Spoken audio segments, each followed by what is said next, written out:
नमस्कार, मैं आदित्य द्विवेदी आपका ज्योतिष मित्र आपके अपने YouTube चैनल नक्षत्र तक में आपका स्वागत करता हूं। अगर आप अपनी जन्म कुंडली से संबंधित परामर्श लेना चाहते हैं, वर और वधू की कुंडली का मिलान करवाना चाहते हैं या किसी खास मुहूर्त के बारे में जानकारी चाहते हैं तो आप हमारे संस्थान से संपर्क कर सकते हैं। अगर आप रत्न चाहते हैं, रुद्राक्ष चाहते हैं या अपनी ग्रह शांति करवाना चाहते हैं तो सारी व्यवस्था आपको हमारे यहाँ से मिल जाएगी। इसके अलावा संस्थान में आपको एस्ट्रोलॉजी का कोर्स भी मिल जाएगा।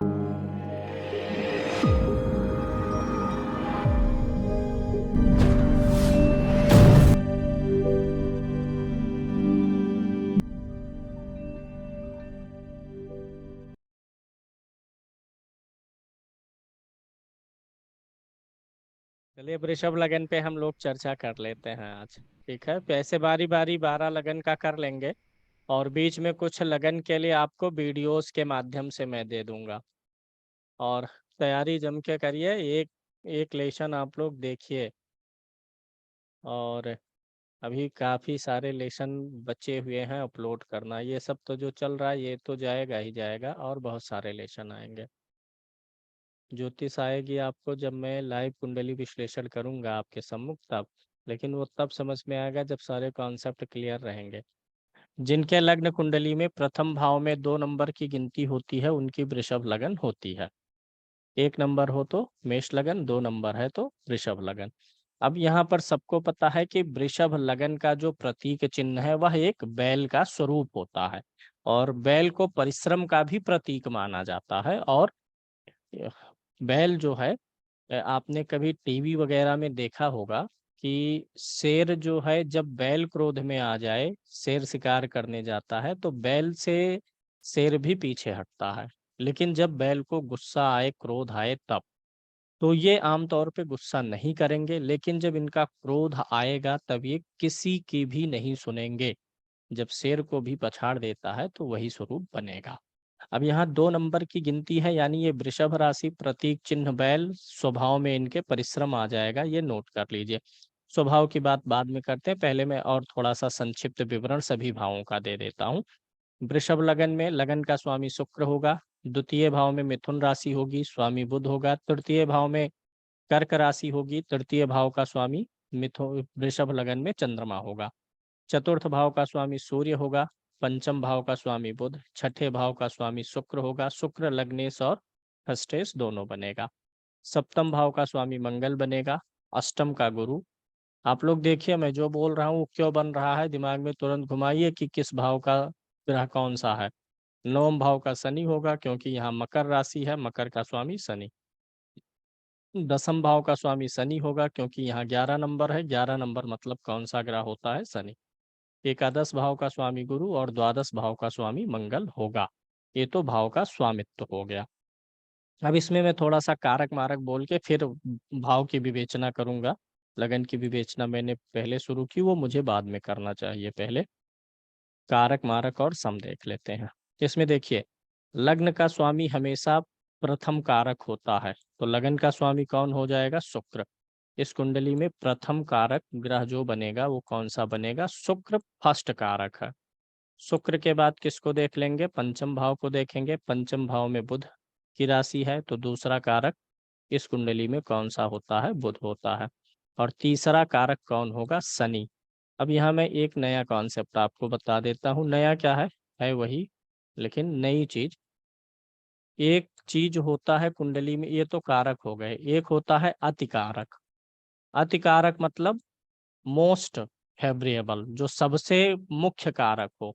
ऐसा ग्रह कौन सा कुंडली में होता है जो सबसे मुख्य कारक हो, कारण नहीं कारक हो।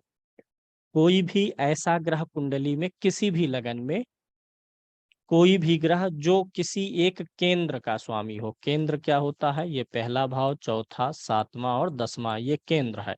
कोई भी ग्रह जो किसी एक केंद्र का भी स्वामी हो जाए और एक त्रिकोण का भी स्वामी हो जाए, त्रिकोण में लगन भी आता है।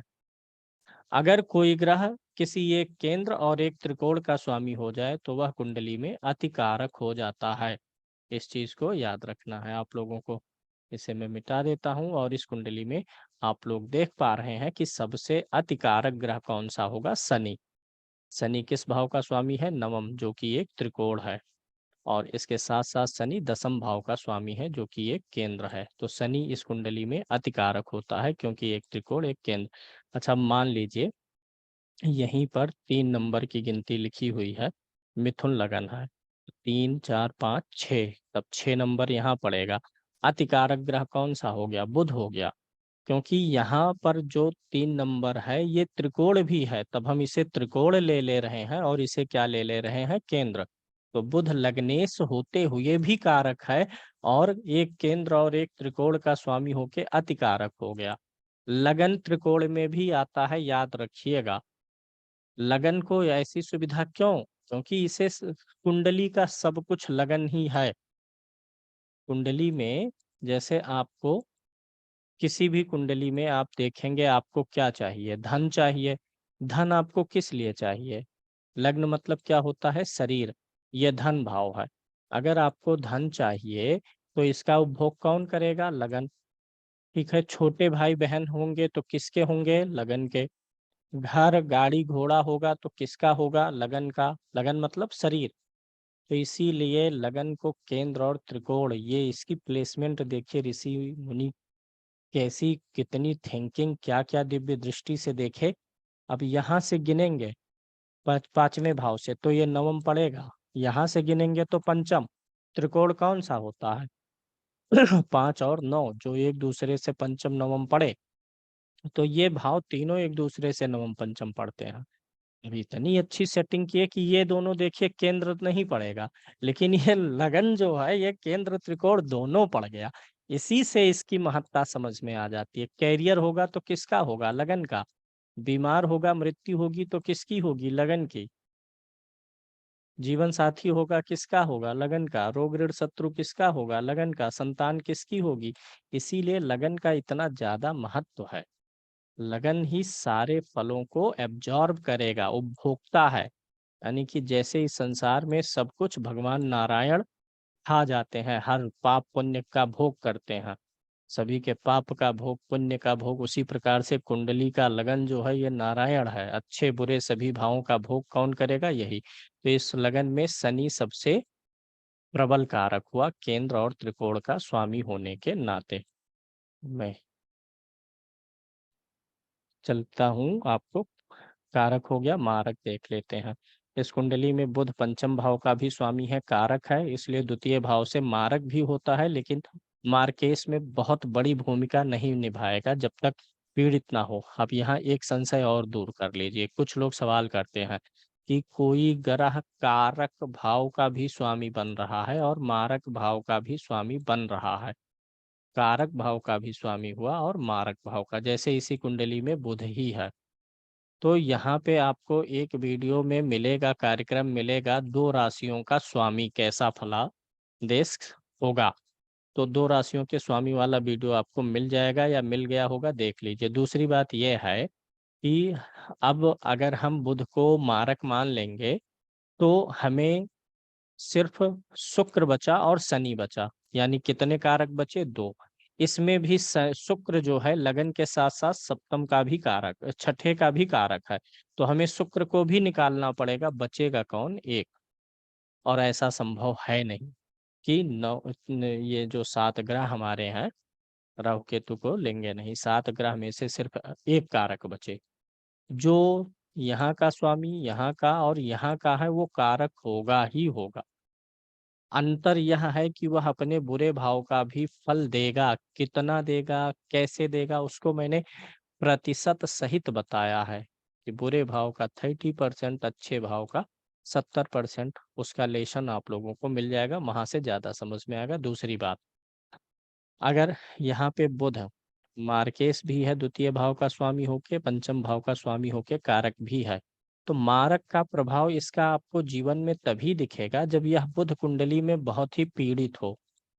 पीड़ित उसे बोलते हैं, पीड़ित कौन होता है? अगर किसी व्यक्ति को मान लीजिए तगड़ा बुखार हो गया, कोई बीमारी हो गई, तो कहते हैं ना कि बीमारी से पीड़ित हो गए। वो बीमारी से पीड़ित कब होंगे? जब वो क्या होंगे? शरीर कमजोर होगी, इम्यूनिटी कमजोर होगी, तो ऐसे ग्रह की इम्यूनिटी जब कमजोर होती है, यानी ग्रह क्या हो, मान लीजिए बुध ही अब आ गया, वो अपने बुध जो है नीच राशि में आ गया, मान लीजिए नीच राशि में है, साथ में उसे क्रूर ग्रह भी देख रहा है। अब बुध नीच राशि में आया तो पीड़ित हुआ। अब मंगल की दृष्टि जब पड़ गई बुध पे तो थोड़ा और पीड़ित हुआ। जैसे हमारा जब हम पीड़ित होते हैं तो हमारा, मान लीजिए किसी को टाइफाइड हुआ, तो जब उसका बिडाल चेक होता है तो उसमें देखते हैं कि बिडाल जो है कितना पॉजिटिव है। एक आएगा, किसी में 1.1 होगा, किसी में 2 होगा, किसी में 3, मतलब बिडाल ही नहीं, किसी भी मैटर में ऐसे ही देखेंगे। किसी का पीलिया देख रहे हैं तो देख रहे हैं बिलरुबिन, किसी का 1 है, बॉर्डर लेवल है, किसी का 1.5 है, किसी का 2 हो गया, किसी का 5 हो गया, किसी का 7 हो गया। अब देखिए जो 1.5 हुआ है, पीड़ित ये भी है, ये बॉर्डर लाइन से थोड़ा ऊपर गया है, पीड़ित ये भी है, अब ये थोड़ा और हुआ। ऐसे ही ज्योतिष में चलेगा, जब 7 में पहुंच गया तो उसको हेपेटाइटिस हो चुका है, अब उसको मरना है। पीड़ित यहाँ भी है, पीड़ित यहाँ भी है, लेकिन यहाँ पीड़ित है कि थोड़ा बहुत डाइजेशन में प्रॉब्लम देगा, अगर लीवर इतना खराब है, बिलिरुबिन इतना बढ़ा है, डाइजेशन में प्रॉब्लम देना शुरू करेगा, लेकिन मारेगा नहीं। लेकिन जब 5 पहुंच गया, 7 पहुंच गया, तो आप मरने की तरफ बढ़ चुके हैं, वह व्यक्ति मरने की तरफ बढ़ चुका है। तो ऐसे ग्रहों में भी हम देखेंगे कि वो पीड़ित है तो कितना कितना पीड़ित हो रहा है, कहाँ कहाँ पीड़ित हो रहा है। अब यहाँ पे बुध नीच का हुआ मान लीजिए, अब इसको हम कारक भी माने बैठे हैं, एक भाव से कारक है, एक भाव से मारक है।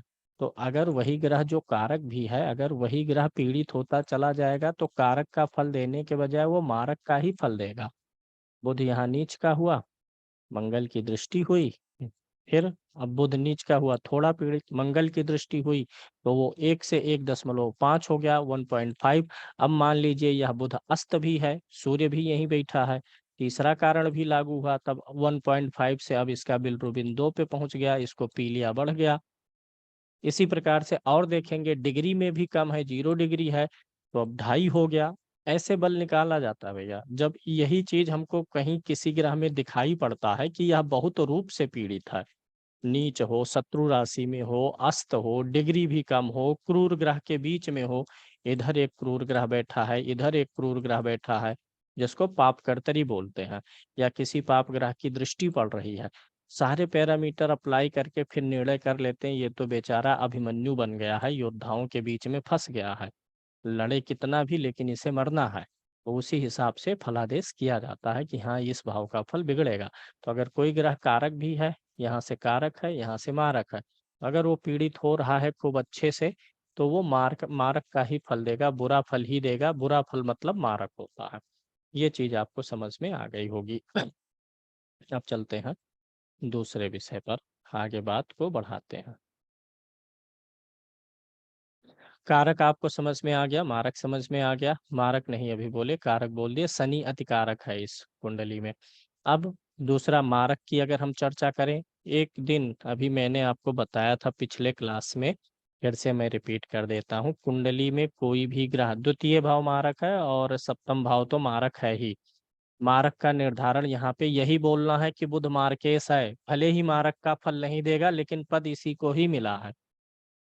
जैसे इंद्र का पद किसी व्यक्ति को मिला, अब वो बारिश कराएगा कि नहीं वो उसकी मर्जी है। मारक का फल मिला है, मारक ना देना भी इसके हाथ में, अगर वो अच्छा है एक जगह से कारक होने के नाते। पिछले कार्यक्रम में मैंने बताया कि आप दूसरा, तीसरा, छठा, सातवां, आठवां, 11वां और 12वां भाव देखिए। दूसरा भाव, तीसरा भाव, छठा भाव, सातवां, आठवां, 11वां और 12वां, इनमें से इन भावों का स्वामी ग्रह अगर रिपीट हो रहा है, यानी इन भावों में से 2 भावों का जो ग्रह स्वामी होगा वो प्रबल मारक होगा।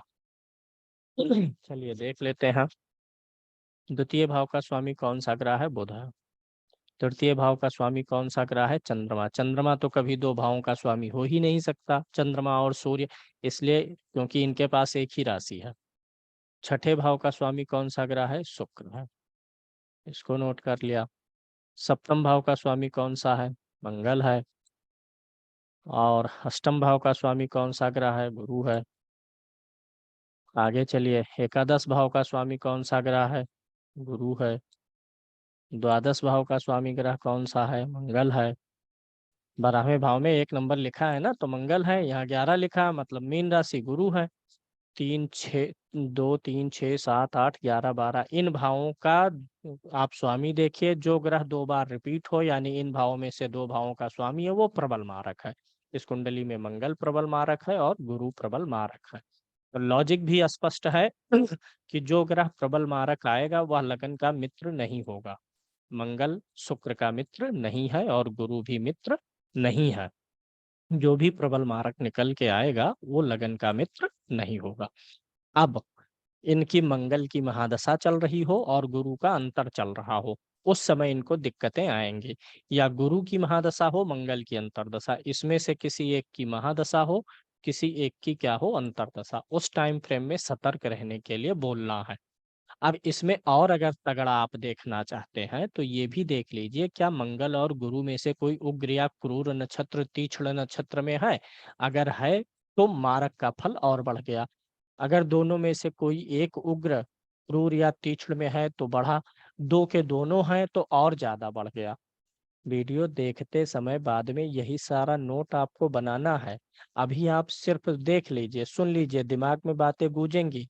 एक बार पुनः दोबारा रिपीट करके अपने हिसाब से वीडियो पॉज कर करके नोट्स बनाएंगे। मेरी बातें याद रहेंगी, दोबारा सुन लेंगे, बैठ जाएंगी चीजें दिमाग में। बहुत मेहनत करना पड़ता, बहुत इफर्ट करना पड़ता है।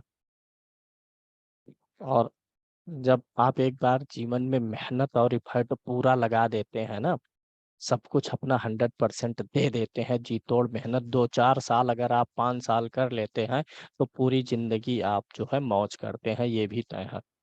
जी तोड़ मेहनत मैंने की है 12 13 साल। आज मुझे कोई टेंशन नहीं है ना। फ्रीडम ऑफ फाइनेंस भी लाइफ में है, परिवार से, कैरियर का कोई टेंशन नहीं है। थोड़ा कम या ज्यादा चलेगा, मुझे ये पता है। मेरा ही नहीं, मैं किसी भी व्यक्ति को कह रहा हूँ जो अपने जीवन में कैरियर से निश्चिंत हो गया है, जिसका कैरियर सेट है, कैरियर की चिंता नहीं ना, उससे आप पूछिए, उसने जीवन में कभी जी तोड़ मेहनत किया है। 2 4 6 साल का समय दे देंगे तो फिर उसी के बदले में आपको जीवन के 20 30 50 साल अच्छे मिल जाएंगे। कोई आईएएस हो जाता है, कलेक्टर हो जाता है, तो जानते हैं उसने जी तोड़ मेहनत 5 7 साल की है, तैयारी करने में हो गया।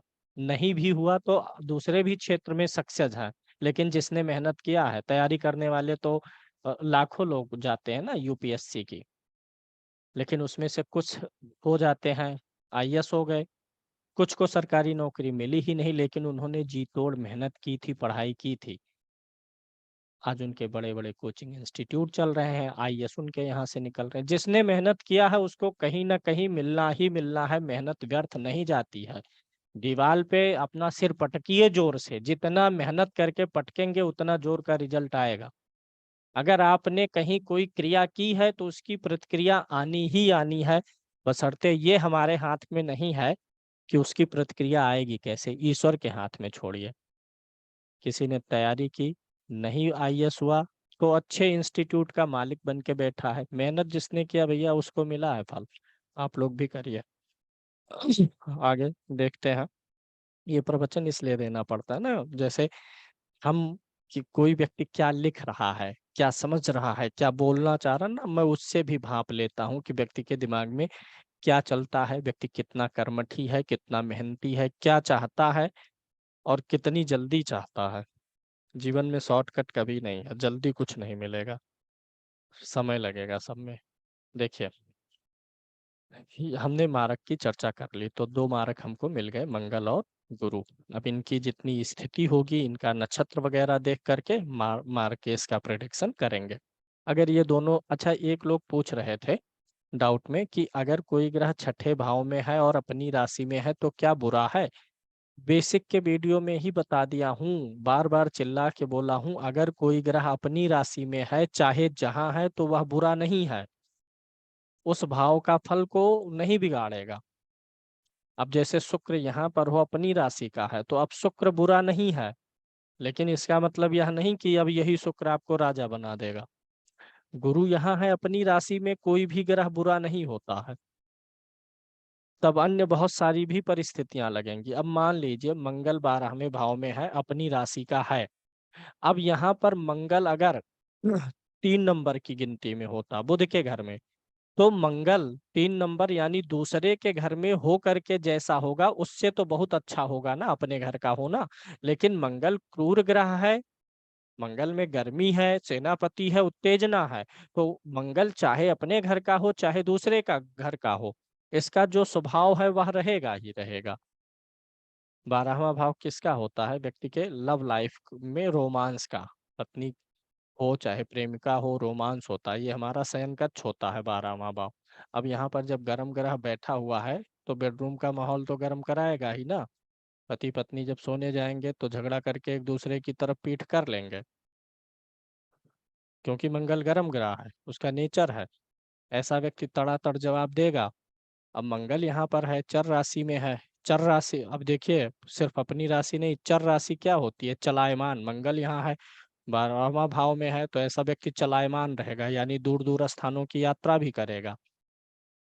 अपने घर का होना अच्छा है इस बात के बजाय कि वह किसी दूसरे के घर में हो, शत्रु राशि में। अगर मित्र राशि में भी ग्रह हो तो भी कुछ हद तक अच्छा है।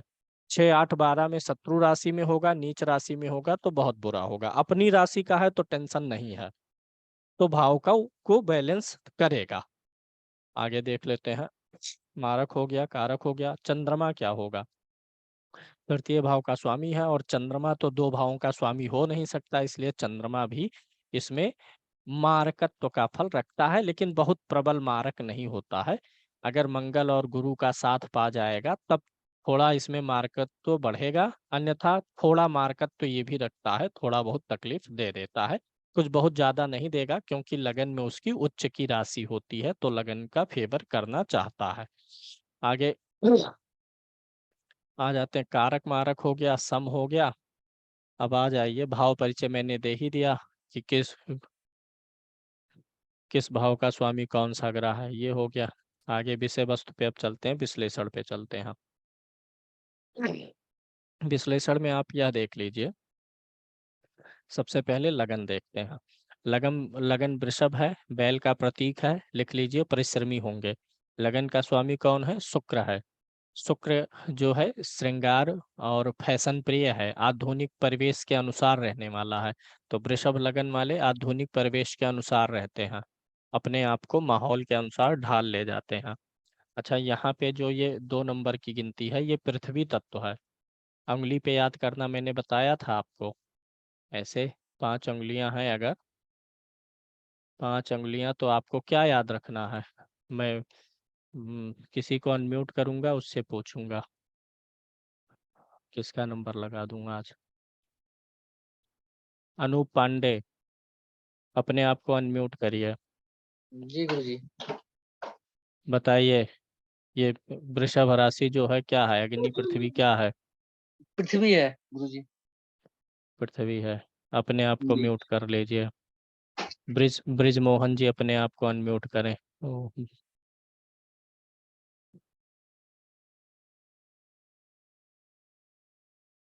ब्रिज मोहन जी बताइए।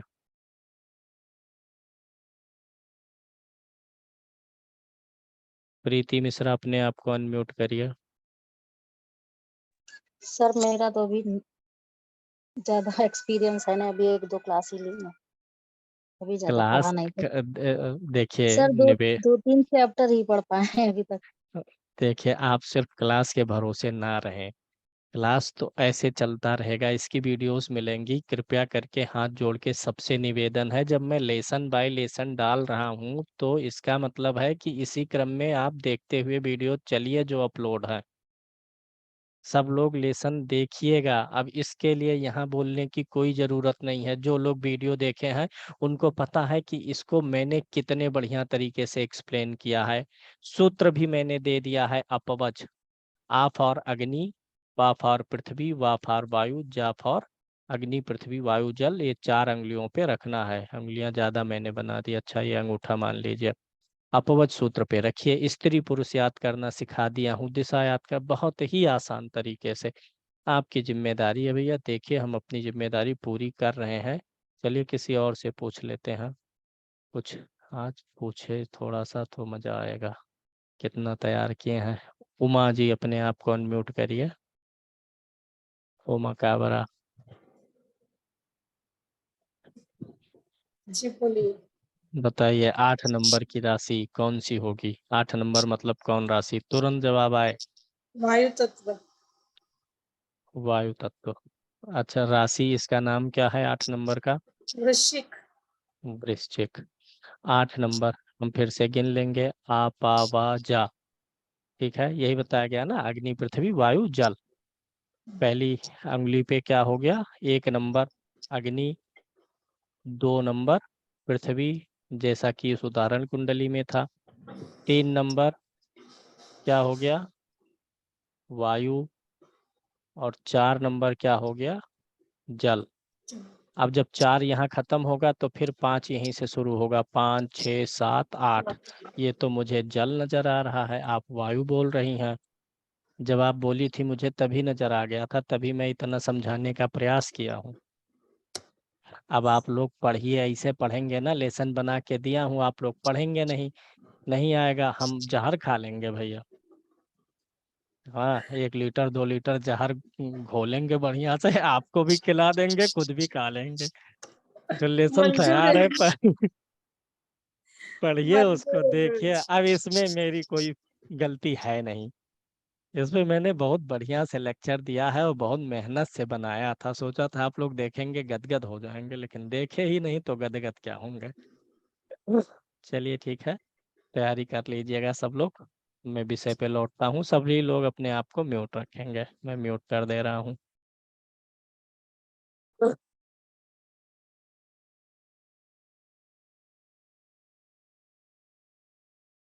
पढ़ाने का एक्सपीरियंस भी हमारा बहुत अधिक है, और लेसन प्लानिंग ये सब हम बहुत एक्सपर्ट इस चीज़ के रहे हैं। इसलिए आप इस चीज़ का भरोसा रखिए, हम जिस क्रम में आपको लेसन देंगे पढ़ाएंगे वही आपके लिए उचित है, लेकिन आपको करना पड़ेगा। मुख्यतः मान के चलिए वीडियो कोर्स है, दिमाग में रख लीजिए। वीडियो जितने भी लेसन पढ़ रहे हैं स्टेप बाय स्टेप देखिए। मतलब ये जो वीडियो है वो आग है, मैं क्या हूँ? घी हूँ, उसको जलाए रखने का काम मैं करूँगा। ऐसे मान के आपको चलना है। चलिए देख लेते हैं। एक तो हो गया, ये परिश्रमी होंगे और स्वामी शुक्र है तो ये श्रृंगार प्रिय होंगे, आधुनिक परिवेश के अनुसार चलेंगे। इनका कद जो होता है छोटा नहीं होता है और ना ही लंबा होता है, ये मध्यम कद वाले होते हैं, नोट कर लीजिए। मध्यम कद वाले होते हैं। चूंकि ये पृथ्वी तत्व है तो इनकी शरीर जो होती है ये मजबूत होती है। शरीर किसकी कमजोर होती है? जल तत्व वालों की। अगर लगन में जल तत्व पड़े, पानी पे हाथ मार देंगे तो पानी इधर उधर हो जाएगा, पृथ्वी पे मारेंगे तो चोट लगेगा। तो पृथ्वी तत्व वाले थोड़ा मजबूत होते हैं, और जल तत्व वाले भारी शरीर तो इनकी होती है, थोड़ी हेल्दी हो जाते हैं, इनको परहेज वगैरह करना पड़ता है शरीर बनाए रखने के लिए, लेकिन अंदर से ये मजबूत नहीं होते। पृथ्वी तत्व वाले वृषभ लगन या कोई भी पृथ्वी तत्व होगा लगन में, तो उनकी शरीर अंदर से स्ट्रांग होती है। अब बैल जो होता है ये शांत होता है, गंभीर स्वभाव का होता है। तो वृषभ लगन वाले शांत भी होते हैं, गंभीर स्वभाव के भी होते हैं। जब से उज्जैन से लौट के आए हैं तब से कुछ गला वगैरह खराब हो रहा, वो होता है ना, चाय पानी का समय बदलता है तो दिक्कत होती है। तो लौंग थोड़ा सा रखना पड़ता है, आप लोग भी रखा करिए। नींद नहीं आएगी, मुंह में डाले रहेंगे, लेक्चर लेते रहेंगे तो नींद नहीं आएगी। मुंह कुछ डाले रहिए, कुछ भी चलाते रहिए। ज्यादा नींद आए तो एक मिर्चा हरा वाला रखिए, उसको एक बार काट लिया करिए, नींद एकदम दूर हो जाएगी कुछ देर के लिए। तो ये परिश्रमी होंगे, मेहनती होंगे, जुझारू होंगे, बुद्धिमान होते हैं, और क्रोध आने पर ये किसी को अपने सामने कुछ भी नहीं गिनते हैं। अच्छा, एक चीज और होता है, ये जो है बहुत घरेलू स्वभाव के होते हैं। घरेलू स्वभाव मतलब क्या है ना, कि इनका घर में दिल लगता है, मन लगता है। जो लड़कियां देख रही हैं, या अगर आपको लड़कियों को सलाह देना है, तो अगर उनको ऐसा पति चाहिए जो घर में बैठा रहे, मैंने घर में मन लगाए, घर के काम से को भी कर डाले आदेश देने पर, तो बता दीजिए आप वृषभ लगन वाले लड़के से विवाह करिए, ये आपकी बातों को मानेंगे, घरेलू काम भी कर देंगे, झाड़ू पोछा भी लगा दिया करेंगे। तो वृषभ लगन वाले घरेलू होते हैं, इसको पॉजिटिव वे में लीजिए कि यानी घर पे समय देते हैं, घर में रहना इनको पसंद है, और ये जिस काम को हाथ में लेंगे उसे पूरा करेंगे, मेहनत करके उसको कंप्लीट करना है, वही बैल वाला स्वभाव रहेगा। अब बैल वाला स्वभाव मतलब ये ना समझ लीजिए कि बुद्धि भी बैल वाली होगी, मेहनत बैल की तरह ये करने में सक्षम है, समय लगता है इनको लेकिन पूरा करते हैं। इनके अंदर जो है आजीविका कमाने का बहुत विशेष गुण होता है, यानी ऐसे लोग कभी भी खाली नहीं बैठेंगे, काम करेंगे ही करेंगे। और ज्यादा बीमारी वगैरह का ये लोग बहाना और नखड़ा भी नहीं करते, वास्तव में जब बीमार होंगे तभी ये बोलेंगे कि मैं बीमार हूँ। सांसारिक सुख के प्रति ये लोग आकर्षित होते हैं, मतलब भौतिक जीवन में ये लोग इंटरेस्ट लेते हैं, भौतिक जीवन ये लोग अपना ध्यान देना चाहते हैं कि अच्छा हो, भौतिक जीवन अच्छा हो, यानी पारिवारिक जीवन भी अच्छा बनाने का ये लोग प्रयास पूरा का पूरा करेंगे। अब यहाँ पर क्या होता है कि ये चूंकि घरेलू होने का मतलब क्या हुआ कि ये लोग मिलनसार स्वभाव के होते हैं, घुलना मिलना ये लोग जानते हैं। तो कभी कभी क्या होता है, इनके गर्लफ्रेंड और बॉयफ्रेंड भी अधिक बनने लगते हैं, आमतौर पे बड़ी आसानी से ये लोग लोगों से कनेक्ट हो जाते हैं। तो वृषभ लगन के लोग जो है विपरीत लिंगी की तरफ भी थोड़ा जल्दी ही आकर्षित हो जाते हैं, प्रेम पसंद प्रसंग में पड़ जाते हैं। और इनके क्या होता है कि शरीर भी हिष्ट पुष्ट होता है, चूंकि वृषभ लगन है, शरीर देह दशा भी मजबूत होती है, छोटे कद के नहीं होते, मझले कद के होते हैं, तो शरीर भी देखने में ठीक ठाक होती है, यानी ये अपना फिजिकल अपीरियंस जो है अच्छा छोड़ते हैं। फिजिकल अपीरियंस अगर स्त्री है तो पुरुष पे अच्छा अपीरियंस छोड़ती है, पुरुष है तो स्त्री पर, यानी इन लोगों के अंदर वो क्या बोलते हैं, एक सम्मोहन शक्ति ये होती है, नेचुरली होती है इनके बॉडी में। ग्रह भी अच्छा पड़ जाए तब पूछना ही क्या है। इनका व्यवहार भी अच्छा होता है, सब कुछ ठीक ठाक है। शुक्र स्वामी है तो अच्छा खाना पसंद करेंगे, अच्छा पहनना पसंद करेंगे, अच्छे तरीके से रहना पसंद करेंगे। दूसरा देख लेते हैं, वृषभ लगन में क्या होता है, शुक्र पहले और छठे भाव का स्वामी है, लेकिन फल हमेशा किसका देगा, लगन का सबसे प्रबल कारक है। जब यही शुक्र अगर छठे भाव में बैठ गया हो, ध्यान दीजिएगा, हर लगन में एक ऐसा ग्रह आता है, मेष लगन में मंगल था, यहाँ शुक्र है, अगर शुक्र छठे भाव में बैठा होगा तो विपरीत राजयोग नहीं बनाएगा। सामान्य सा नियम है, अगर छठे भाव का स्वामी छठे भाव में हो या 8वें में हो या 12वें में हो, यानी 6, 8 और 12 के स्वामी इन्हीं 6, 8, 12 में हो तो विपरीत राजयोग होगा। लेकिन यह विपरीत राजयोग वाला ग्रह लग्नेश भी है, इसलिए शुक्र यहाँ पर विपरीत राजयोग में भाग नहीं लेगा।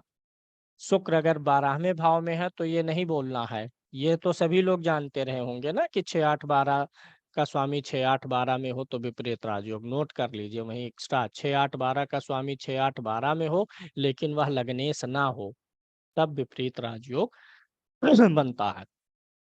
अब इस कुंडली में शुक्र चूंकि लग्नेश है, शुक्र इस कुंडली में कहीं भी बैठे हों, किसी भी भाव में बैठे हों, अगर वो अस्त हैं तो उनका रत्न जरूर पहनना है, चाहे वो छठे भाव में हो, 8वें में हो, 12वें में हो, अगर अस्त है तो रत्न पहनना है शुक्र का। अब वो कितनी डिग्री पे अस्त है, कितनी दूरी है, उस हिसाब से उसका कैरेट वगैरह रखेंगे। अगर 6, 8, 12 में नहीं है, किसी अन्य भाव में है तो इनको रत्न पहना देना चाहिए, शुक्र का रत्न पहनना चाहिए, भले ही शुक्र नीच राशि में क्यों ना हो, क्योंकि इस कुंडली में शुक्र जब भी कोई ग्रह छठे भाव में नीच का हो, 8वें में नीच का हो, 12वें में नीच का हो, तब स्टोन नहीं पहनाना है। अब ग्रह इनके अच्छे भाव का स्वामी हो, यानी कारक हो, शुक्र कारक है, और 6, 8, 12 में नहीं है, पंचम भाव में नीच राशि पड़ रही है और यहाँ पर बैठा हुआ है तो पहना सकते हैं। नीच ग्रह का स्टोन पहना जा सकता है, बशर्ते वह नीच का ग्रह मार्केश ना हो और 6, 8, 12 भाव में नीच का ना हो रहा हो। समझ में बात आ गई होगी। इस कुंडली में दूसरे भाव के स्वामी बुध हैं, अगर ये भी सूर्य के साथ कहीं बैठ के अस्त होंगे तो पन्ना भी पहना देना है, नोट कर लीजिए। कहीं भी अस्त हो, लगन में हो, द्वितीय में, खष्टम में, अष्टम में, द्वादश में, अगर कहीं भी अस्त है बुध तो पन्ना पहना दीजिए, क्योंकि फल किसका देंगे? पंचम का ही देंगे। प्रबल मारक में तो है नहीं, शुभता भरी हुई है, लगन के मित्र हैं, धन भाव का स्वामी है, धन की जरूरत सबको है, धन रहेगा तो लगन उपभोग करेगा, तो पन्ना पहन सकते हैं। अच्छा, मैं ये जो कह रहा हूँ कि भले ही 6, 8, 12 में हो तो भी पहना सकते हैं। अब अभी अगर इसी भाव का स्वामी मंगल होता और वो 6, 8, 12 में जाता, क्योंकि मंगल क्या है? क्रूर ग्रह है। सूर्य क्या है? क्रूर ग्रह है। शनि क्रूर ग्रह है। अगर क्रूर ग्रह भले ही अच्छे भाव का स्वामी है, 6, 8, 12 में अस्त होगा, तब पहनने के लिए नहीं कहूंगा, तब उसका नक्षत्र वगैरह भी देखूंगा, तमाम चीजें देखूंगा। लेकिन अगर कोई शुभ ग्रह है, शुभ ग्रह मतलब ऐसा जान लीजिए ठंडा पदार्थ, और क्रूर ग्रह मतलब जान लीजिए गर्मी का मौसम, तो उसका स्वभाव है जो गर्म है, गर्मी है, उष्णता है, वो ताप देगा, शरीर झुलसाएगा शरीर को। तो इसीलिए अगर कोई क्रूर ग्रह 6, 8, 12 में बैठा है, वह भले लग्नेश हो, पंचमेश हो, तब ज्यादा विचार करना है। नक्षत्र वगैरह देखेंगे, वो सौम्य है, क्रूर है, क्या है। लेकिन अगर शुभ ग्रह है, कारक है, 6, 8, 12 में नीच का है, तो आप उसको स्टोन पहनाइए, कोई दिक्कत नहीं है। अगर सूर्य के साथ बुध कहीं पड़ा तो पहना सकते हैं। शनि का देख लीजिए, शनि भी अतिकारक है। अब शनि अतिकारक है, अगर यह शनि अस्त होके कहीं पड़ा हुआ है तो शनि का स्टोन नीलम पहना दीजिए। बशर्ते कहाँ कहाँ नहीं पहनाना है ये भी जान लीजिए। अगर छठे भाव में शनि होगा तो नहीं पहनाना है, 12वें भाव में होगा तो नहीं पहनाना है, 8वें भाव में होगा तो भी पहना देना है। अब इसका कारण आप लोग बताइए। मैं कारण बता रहा हूँ, आप लोग ध्यान से सुनिए और समझ लीजिए कैसे रिजल्ट निकाला जाता है। पहली चीज तो शनि हमें अतिकारक मिला, एक केंद्र और एक त्रिकोण का स्वामी। ठीक। दूसरा, अब अगर ये भाग्य का स्वामी और कर्म का स्वामी है, यही अस्त होके पड़ा है, तो अस्त मतलब क्या होता है कि उसकी पावर कम हो गई। जैसे बड़े बल्ब के सामने छोटा बल्ब जल रहा है, तो वो दिखेगा नहीं, उसकी रोशनी उसी में मिल जाएगी। तो हमें क्या करना होगा? उस छोटे बल्ब को हमें एक्सपेंड करना होगा, उसको और अधिक उसके स्थान पे पावर देना होगा, उसको सपोर्टिंग देनी होगी, उसके साथ 1, 2 बल्ब और लगाना होगा। तो ये स्टोन पहनने से अस्त ग्रह को थोड़ी पावर मिलती है कि वो जो टिमटिमा रहा है, टिमटिमा ले जाए आसानी से।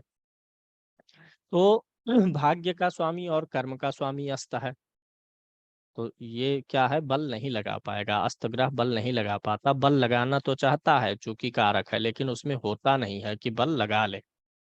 तो इसलिए जब हम यहाँ पर होगा शनि, तो यहाँ से उसकी आप देखिए नीच वाली दृष्टि 12वें भाव पे पड़ेगी। शनि की नीच वाली दृष्टि 12वें भाव पे यहाँ पे आएगी, जहां मैं मिटा रहा हूं अभी। और 12वां भाव किसका है? पैर का है, और मेष राशि है। मेष राशि किसकी है? सिर और आंखों की है। ध्यान दीजिएगा, यहाँ शनि बैठा है, यहाँ से 7वीं दृष्टि यहाँ है, 12वां भाव पैर है और ये सिर आंख है। तो स्टोन पहनने से भाग्य और कर्म तो आप बना लेंगे, लेकिन सिर फोड़ लेंगे या पैर तोड़ लेंगे। तो स्टोन ऐसा कभी नहीं पहनना है जो आपको शारीरिक क्षति दे दे। अब अगर अष्टम में है, तब क्या है? अष्टम में पहली चीज तो गुरु की राशि में है, शुभ ग्रह के राशि में है। ठीक है। अष्टम से शनि की दृष्टि तृतीय यहाँ जाएगी 10वें भाव पे, जहाँ उसकी राशि है, कर्म को बढ़ाएगा। धन भाव को देखेगा 7वीं दृष्टि से, जहाँ मित्र का घर है, इसको भी नहीं बिगाड़ेगा। और 10वीं दृष्टि जाएगी पंचम भाव पर, जहाँ मित्र की राशि है। तो यहाँ तो प्लेसमेंट भी अच्छा हो गया, गुरु के घर में शनि जो है बहुत अच्छा हो जाता है, याद रखिएगा। गुरु क्या है? ज्ञान है, और शनि न्याय है। अब जब न्याय का ग्रह ज्ञान वाले घर में बैठा है, तो वो तो प्रसन्न होगा ना, क्योंकि ज्ञान से ही न्याय की शक्ति आती है। दृष्टि भी अच्छी पड़ गई। लॉजिक समझ में आ गया होगा कि मैं कैसे दृष्टि निकाल के बता रहा हूँ कि पहनना नहीं पहनना या फल कैसा होगा। अब इसी कुंडली में शनि यहाँ होगा तो हम बोलेंगे भैया अपनी आंख बचा के रखना, सिर पे कोई सामान गिर सकता है। ये मेष राशि के कारण कारण बताऊंगा, क्योंकि मेष राशि से सिर, चेहरा और आंख वगैरह यही सब देखते हैं, और 12वें भाव से क्या देखते हैं? पैर देखते हैं। तो इन सारी चीजों में शनि की दृष्टि प्रॉब्लम करेगी। स्टोन दे देंगे तो प्रॉब्लम का बल और बढ़ जाएगा। अब हम बात कर लेते हैं 12वें भाव में क्यों नहीं कहेंगे पहनने के लिए। अब जैसे छठे भाव में जब है तो नीच की दृष्टि डाल रहा है, शनि यहाँ है तो नीच की दृष्टि डाल रहा है यहाँ पर। लेकिन जब यहाँ होगा तब तो दृष्टि छोड़ी, अब तो नीच का होके बैठ ही गया ना। 12वां भाव किस चीज का है, सब खराब कर देगा। 12वां भाव एक तो मेष राशि से आंख पैर। 12वां भाव जानते हैं आपके और आपके जीवन साथी के बीच का रोमांस है। सब लोग अपनी कुंडली देखते हैं, सबकी देखिए और देखिए जिसके जिसके 12वें भाव में क्रूर ग्रह होगा ना, वह अपने जीवन साथी के प्रति कभी प्यार नहीं जताता है। आप जैसे आपका जीवन साथी आपके लिए कुछ कर रहा है, नहीं कर रहा है, लेकिन अगर आप यह जताते हैं, आपको कभी फील होता हो कि मेरे पार्टनर ने मेरे लिए बहुत कुछ किया है, बीमार होने पे सेवा किया, ये किया, ख्याल रखा, दोनों को, इस चीज की फीलिंग कम आ पाती है अगर यहाँ पे क्रूर ग्रह होता है। ऐसा व्यक्ति कभी अपने जीवन साथी को थैंक यू नहीं बोलता कि अरे तुमने बहुत अच्छा मेरे जीवन में सहयोग किया है, बहुत बार तुम काम आई हो, ऐसा वैसा, मतलब वाणी से भी प्रेम जताना नहीं आता है। तो इसीलिए यहाँ पे क्रूर ग्रह का होना उतना जो है दिल से दिल मिलाने का काम नहीं कर पाता दोनों पार्टनर का। अगर शुभ ग्रह हो, वो भी शुक्र हो, चंद्रमा हो, बुध हो तो ज्यादा अच्छा है। गुरु क्यों नहीं? क्योंकि गुरु जो है एक संत आदमी है, कथा कहने वाला है, पुरोहित है ना। गुरु क्या है? गुरु ग्रहों का पुरोहित है। अब पुरोहित जी जब यहाँ बैठ जाएंगे रोमांस वाले और आपसी प्रेम वाले भाव में, तो जब पति पत्नी इकट्ठा होंगे तो मान लीजिए पति की कुंडली में गुरु यहाँ बैठा है, पति पत्नी इकट्ठा हुए, अब पति का रोमांस कैसा होगा जानते हैं? ऐसे बोलेंगे, भगवान राम जी वनवास को जाने लगे, मतलब रामायण की गाथा शुरू करेंगे। फिर अगर उससे छुट्टी पाए तो भागवत गीता कहना शुरू कर देंगे। सब छुट्टी पा जाएंगे तो कहेंगे हे चलो एक दिन कहीं अब घूम आते हैं किसी धार्मिक स्थान। मतलब जो कुछ हो, ज्यादातर बातें उनकी अपने जीवन साथी से धार्मिक पक्ष में होती हैं, इनकी मदद किया जाए, उनकी ऐसी कुछ चीजें हो जाती हैं। तो गुरु जो है प्रेम रोमांस के लिए उतना अच्छा नहीं है। जबकि यहाँ पे शुक्र अच्छा है, चंद्रमा बुध भी अच्छा है, सबसे अच्छा तो शुक्र है क्योंकि शुक्र तो उसी का कारक हो गया। अब शनि अगर यही नीच का बैठेगा तो कितना कितना नुकसान दे देगा। तो इसलिए यहाँ के नीच के शनि का स्टोन नहीं बताना है, यहाँ का चलेगा। अष्टम भाव में अगर गुरु बैठे और शनि बैठे या गुरु शनि की दृष्टि हो तो आयु बढ़ती है, ये भी जान लीजिएगा। इसका कारण बताते हैं। यह 8वां भाव जो होता है हमारी आयु का होता है। जिस दिन हम पैदा होते हैं उसी दिन से मरना शुरू हो जाते हैं ना। मरना शुरू मतलब एक दिन आयु बीती तो एक दिन के हुए तो आयु में से एक दिन घटा। 1 साल के हुए तो जो भी हमारी आयु ईश्वर ने निर्धारित की है उसमें से 1 साल घटा। 10 साल के हम हुए तो जो भी आयु है उसमें से 10 साल घटा। तो ये हमारी संपूर्ण आयु है और ये जितना बढ़ता है ये इतना घटता जाता है। लगन मतलब शरीर का बढ़ना।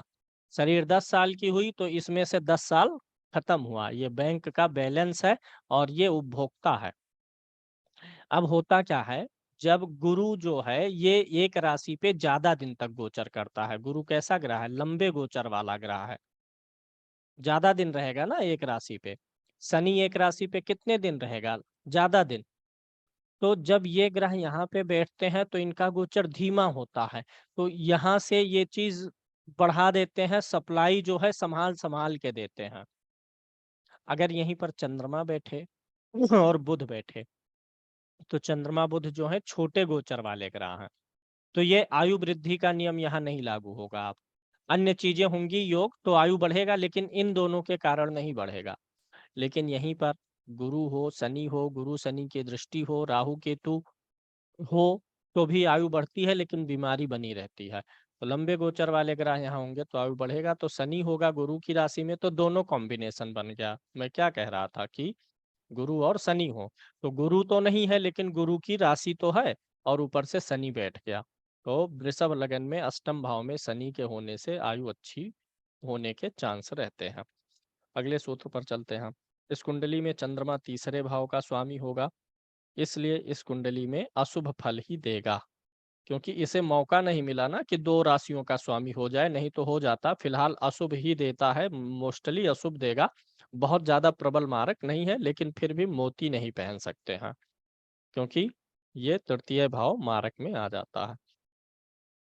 मोती नहीं पहन सकते, मूंगा भी नहीं पहन सकते और पुखराज, ये 3 स्टोन बिल्कुल नहीं पहन सकते हैं।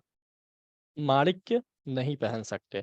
अच्छा, नहीं पहन सकते इसका मतलब ये नहीं है कि ये ब्रह्म वाक्य है। कभी-कभी क्या है कि व्यक्ति की परिस्थितियां देख के, परेशानी देख के रिकमेंड, अब मान लीजिए सूर्य यहाँ पर चतुर्थ भाव का स्वामी है। अब सूर्य जो है यहीं पर बैठ गया। अब सूर्य शनि से पीड़ित हो गया। शनि कारक है इस कुंडली में, लेकिन शनि ने सूर्य को दबा दिया और सूर्य इतना परेशान हुआ कि अब सूर्य जो है चौथे भाव का स्वामी है। सूर्य का जो कारकत्व है, ब्रेन है, आंख है, हृदय है, अब इन सब में इसको पीड़ा रहती है।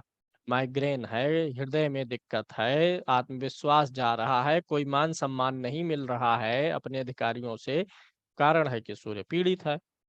अब सूर्य जब बहुत ज्यादा पीड़ित है, बुरे जगह भी नहीं बैठा, अब सूर्य का स्टोन देना मजबूरी है, क्योंकि वो इस चीज से इतना पीड़ित हो गया है कि उसको अब इसकी सख्त जरूरत है। तो ये देना पड़ेगा इसको। ऐसे डिसाइड किया जाता है कि ऐसा कुछ भी नहीं है कि कोई स्टोन पहनना ही नहीं जा सकता। बिल्कुल कुंडली के अनुसार, भाव के अनुसार मैं आपको यहाँ सिखा रहा हूँ। अंतिम निर्णय तो आपको स्वयं अपने बुद्धि विवेक से लेना होगा। यही एक सूत्र जो बता रहा हूँ, यही सूत्र अब जो होशियार होगा यही सूर्य वाला सूत्र पकड़ेगा, दिमाग में बैठेगा, यही सूत्र अन्य स्थितियों में भी लग जाएगा। अब चंद्रमा का मोती भी पहनाया जा सकता विशेष परिस्थिति में। वो तो क्लाइंट से जब आप बात करेंगे आपको पता चला, अब वो उसने बात करते हुए आपको पता चला कि हाँ, इसका चंद्रमा कुछ ज्यादा ही जो है आश्वस्त हो रहा है। चंद्रमा इतना पीड़ित हो रहा है कि अगर उसे बल मिलेगा तो वह सिर्फ स्वयं को स्वस्थ कर पाएगा, ना कि मारक का फल देगा। चंद्रमा बहुत पीड़ित है मान लीजिए। अब आप मोती पहनाने से ऐसा नहीं है कि चंद्रमा मारक हो गया, उसके पास बल ही नहीं है कि वो मारक का फल दे पाए। तो जब स्टोन पहनाएंगे तो कम से कम उस लेवल में आएगा कि अपना फल देना शुरू कर पाए। तो इसलिए कभी कभी पहनाना पड़ता है, लगन पंचम और नवम के बाद भी स्टोन पहनाना पड़ जाता है। आगे देख लेते हैं। इस कुंडली में सूर्य महाराज अपनी स्थिति के अनुसार फल देंगे। अगर सूर्य और शुक्र की युति हो तो राजयोग होगा, सूर्य और बुध की युति हो तो राजयोग होगा। सबसे तगड़ा राजयोग कब होगा? जब सूर्य और बुध की युति हो। क्यों? सूर्य केंद्र का स्वामी हुआ और बुध त्रिकोण का स्वामी हुआ, और इन दोनों में जमता भी है। अब यहाँ पे सूर्य जो है चतुर्थ का स्वामी तो है, लेकिन शनि नवम का स्वामी है। सूर्य और शनि जब एक साथ होंगे, सूत्र याद कर लीजिए, किसी केंद्र का स्वामी और त्रिकोण का स्वामी एक साथ हो, केंद्र स्थान हमारे 4 हैं और त्रिकोण, इन दोनों के स्वामी एक साथ होंगे तो राजयोग होगा। अगर ये दोनों एक साथ केंद्र या त्रिकोण में ही हो तो उत्तम राजयोग। अब इसमें हम कई राजयोग देख रहे हैं, मैं आपको समझा रहा हूँ, थोड़ा ध्यान से आप समझिए। इसमें कई राजयोग मैं केंद्र त्रिकोण का बना रहा हूँ, और मैं आपको ये भी बता रहा हूँ क्यों एक राजयोग अच्छा है एक नहीं है। इसी कुंडली में मैं यहाँ पे शुक्र को ले रहा हूँ और यहीं पर मैं ले रहा हूँ सूर्य को। अब सूर्य शुक्र की युति राजयोग बन गई। पराशरी नियम है, केंद्र और त्रिकोण का स्वामी एक साथ हो तो राजयोग। यहाँ शुक्र लगन हुआ और सूर्य क्या हुआ? चतुर्थ भाव का, एक त्रिकोण और एक केंद्र का स्वामी राजयोग बनाया। अब मैं आप मान लीजिए यहाँ शुक्र नहीं है, अब बुध है। शुक्र को हटा दीजिए, इस युति में नहीं है। एक मानिए एक जगह है शुक्र सूर्य, एक जगह मानिए कि सूर्य और बुध है। अब ये सूर्य और बुध वाला राजयोग ज्यादा तगड़ा है, क्योंकि सूर्य और बुध में जो आपस में कॉम्बिनेशन है, समझ है, मित्रता है ना, वो शुक्र और सूर्य में नहीं है। अब इसको छोड़ दीजिए, इस कॉम्बिनेशन को, और चले जाइए असीम ब्रह्मांड में, ज्ञान की दुनिया में, कारक में चले जाइए। अभी उस दिन बताया था मैं, शुक्र क्या है? भोग है, और सूर्य क्या है? राजा है। जब शुक्र और सूर्य का राजयोग बनेगा ना, तो ये राजा कहाँ किसके साथ संबंध बना रहा? भोग के साथ। और जब सूर्य और बुध का बनेगा तो बुध क्या है, बुद्धि है, चातुर्य है। राजा जो है बुद्धि के साथ में संबंध बना रहा है। अब यहाँ पे विकास करेगा और यहाँ सिर्फ भोग में लिपटा रहेगा। एक कारण ये। दूसरा, इसी कारण का छोटा रूप जो मैंने पहले आपको बताया कि शुक्र और सूर्य का सामंजस्य उतना अच्छा आपस में नहीं है, जबकि सूर्य और बुध का सामंजस्य बहुत अच्छा है। बुद्धि किसको नहीं पसंद है? भोग तो जरूरत के अनुसार प्रिय है ना, कोई हमेशा भोग में ही नहीं रह सकता है। अब मान लीजिए शनि है, लॉजिक समझ में आया होगा कि इस लगन में सूर्य और बुध का राजयोग अधिक प्रबल क्यों है? प्रबल तो शुक्र का सूर्य का भी है, लेकिन सूर्य और बुध का ज्यादा अच्छा मान लिया। अब सूर्य शनि का देखिए, सूर्य है यहाँ का स्वामी, यहाँ का स्वामी शनि है। अच्छा, मैं मंगल को उतनी वरीयता क्यों नहीं दे रहा हूँ? क्योंकि मंगल केंद्र का तो स्वामी है एक यहाँ पर, लेकिन एक बुरे भाव का भी स्वामी है। लेकिन सूर्य जो है एक अच्छे संतुलित भाव का स्वामी है, इसको किसी खराब भाव का प्रभाव नहीं मिला। हालांकि यही नियम मंगल के साथ भी लागू होगा, मंगल के साथ भी यही नियम लागू होगा, राजयोग बनेगा, क्योंकि ये केंद्र का स्वामी है। अब त्रिकोण के स्वामी के साथ बैठेगा तो राजयोग बनेगा। अब सूर्य और शनि की युति है, सूर्य शनि की युति, राजयोग बन गया। सूर्य शनि यहाँ पर त्रिकोण का स्वामी है और सूर्य केंद्र का है। लेकिन अब यह राजयोग सूर्य और बुध की अपेक्षा कमजोर क्यों है? क्योंकि इन दोनों ग्रहों के तत्व एक मैचिंग वाले नहीं हैं। दोनों एक दूसरे से अनकंफर्टेबल फील करते हैं। सूर्य को क्या चाहिए? रोशनी। शनि को क्या चाहिए? अंधेरा। इसको उजाला चाहिए, इसको अंधेरा चाहिए। तो अब यहीं पर बवाल होगा ना, ये कहेगा तुम अपनी रोशनी बंद करो, ये कहेगा तुम अपना अंधियारा बंद करो। तो ये थोड़ा इसका चलेगा, थोड़ा इसका चलेगा। तो वह पोह वाला मतलब राजयोग है, दे देगा, सुख साधन दे देगा, लेकिन जो मिलेगा सामाजिक और आर्थिक स्तर पे सूर्य और बुध में वह यहाँ नहीं मिल पा रहा, क्योंकि दोनों के तत्व नहीं मैच कर रहे। अब इसी में मंगल ले लीजिए और शनि ले लीजिए। मंगल भी केंद्र का हुआ, मंगल हो गया और शनि हो गया। अच्छा, एक चीज और जानिए, जब ऐसे विरोधाभासी वाले राजयोग बनते हैं ना, तो इनका कोई एक निश्चित फील्ड होता है, उस क्षेत्र में व्यक्ति ज्यादा सफल हो जाता है। जैसे शनि और सूर्य हो ना, तो व्यक्ति डिप्लोमेट बड़ा तगड़ा बनता है, कूटनीतिज्ञ। अच्छा, अब आप इसको थोड़ा सा और विस्तार करिए, ये कहीं लिखा नहीं है, इतना आपको स्वयं दिमाग लगाना सीखना होगा। और मेरा साथ पाके आप दिमाग लगाना ना सीखे तो आपका दुर्भाग्य है। सूर्य और शनि की युति हुई तो व्यक्ति डिप्लोमेट अच्छा कैसे हो गया, कूटनीतिज्ञ। एक तो सूर्य प्रकाश है और शनि क्या है, अंधकार है। कूटनीति में क्या होता है, उतार चढ़ाव, बुरे को अच्छा, अच्छे को बुरा कैसे सेट किया जाए। अब यहाँ दो ग्रहों की, क्योंकि दोनों राजयोग में है, सूर्य पंचम का है और शनि यहाँ का है, दोनों ग्रह मिलके बना रहे हैं, और दोनों ने अपने आप को, अंधेरे और प्रकाश ने राजयोग बनाया है। यानी दोनों में कहीं ना कहीं कुछ समझ बैठी है, बैठी नहीं है तो मतलब जो हमारा ब्रह्मांडीय नियम है उसने जबरदस्ती इन दोनों को बैठा दिया कि तुम लोग चाहे जैसा आपस में लड़ लो, चाहे जो कर लो, लेकिन राजयोग देना है सूत्र के अनुसार। ये केंद्र हुआ, ये त्रिकोण हुआ। तो प्रकृति कह रही है तुम दोनों में विरोधाभास हो, एक दूसरे को जलाओ या बुझाओ, लेकिन राजयोग देना है। अब ये जो है प्रकाश हो गया, ये अंधकार हो गया, यानी ऐसे व्यक्ति को अंधकार और प्रकाश दोनों का एडजस्टमेंट आ जाता है। अगर कोई व्यक्ति सिर्फ प्रकाश का दीवाना है, कोई अंधकार का दीवाना है, सिर्फ अंधकार का है तो प्रकाश से उसको दिक्कत होगी, प्रकाश का है तो अंधकार से। लेकिन सूर्य शनि की युति में वह दोनों चीजों को अपने व्यक्तित्व में डाइजेस्ट कर लेता है, यानी अच्छाई को भी और बुराई को भी खूब अच्छे से डाइजेस्ट करता है, इसीलिए बड़ा अच्छा कूटनीतिज्ञ हो जाता है, बहुत अच्छा डिप्लोमेट होता है। बुरे को बुरे से समझा के अच्छे का ज्ञान दे देगा, और अच्छे को अगर चाहेगा तो बुरा समझा करके उसे आभास दिला देगा कि ये बुरी चीज तुम्हारे लिए अच्छी है। जयशंकर जी यही सब कर रहे हैं। फिलहाल उनकी कुंडली मैंने नहीं देखी है। तो ये राजयोग आपको समझ में आ गया होगा। अब आगे बढ़ लेते हैं। यानी सबसे अच्छा राजयोग सूर्य और बुध का है, हर स्थिति में कंफर्टेबल देगा। मंगल देवता वृषभ लगन की कुंडली में मारक है, 7वें और 12वें के स्वामी है और शुक्र के विरोधी दल के हैं, लगन के मित्र नहीं है। इसलिए अगर मंगल और शुक्र की युति हो, लग्नेश की और सप्तमेश की, लगन जो है त्रिकोण में भी है, तो राजयोग सिर्फ भोग विलास के लिए बन जाता है। ऐसा पुरुष जो है इधर उधर जो है पराई स्त्रियों में ज्यादा मन लगाने लगता है, ऐसा भी योग बन जाता है। इस कुंडली में मंगल देव की जब भी दशा अंतर दशा चले और बृहस्पति की चले, क्योंकि ये दोनों प्रबल मारक है, तो इनकी वस्तुओं का दान कराना चाहिए और जप करवाना चाहिए। वृषभ लगन में हमेशा याद रखिए मंगल और बृहस्पति मार्केश है, तबीयत तबीयत खराब हो तो इसका दान आपको बता देना चाहिए।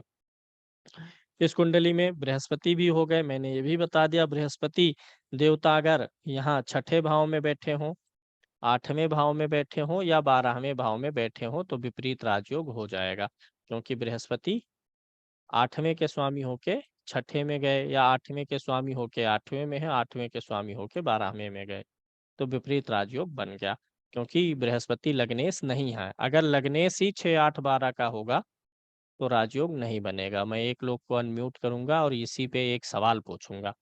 एक तो हमने मेष लगन में ले लिया था, मेष लगन में मंगल से विपरीत राजयोग नहीं बनेगा, वृषभ में शुक्र से नहीं बनेगा, एक लगन कोई और है, वो मैं किससे पूछ लूं?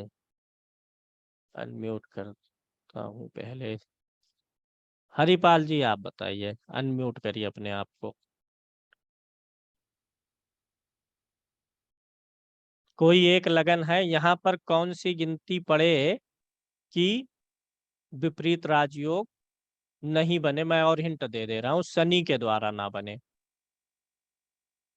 ऐसा कौन सा लगन है जिसमें शनि विपरीत राजयोग नहीं बनाएगा? वंदना जी अपने आप को अनम्यूट करिए, आप बताइए।